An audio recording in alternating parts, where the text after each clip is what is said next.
خب بخش پایانی این دوره رو با همدیگه داریم.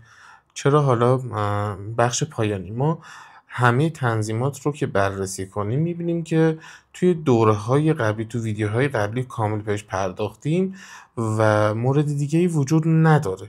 مثلا ما همه تنظیمات رو که روش کلیک می‌کنیم فقط تو بخش لایسنس وردفنس لایسنسمون رو نمایش میده.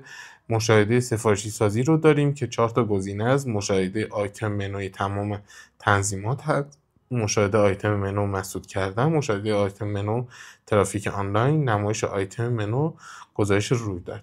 توی تنظیمات عمومی وردفنس یه سری گزینه‌ها رو داریم که میتونیم فعال یا غیر فعالش بکنیم و از بخش تنظیمات اطلاع رسانی داشبورد میتونیم تمامی موارد رو انجامش بدیم. اینها رو قبلا با هم کار کردیم و دیدیم که به چه صورت هست. مثلا توی تنظیمات فایروال کامل به این مورد اشاره کردیم و تمامی این بخش ها رو به صورت کامل دیدیم.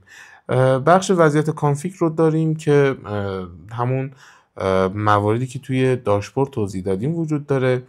وضعیت و اسکن ویروس رو هم قبلا انجام دادیم. امیدوارم که از این آموزش‌ها لذت برده باشید، تونسته باشم با زبان ساده و روان تمام این موارد رو بهتون توضیح داده باشم.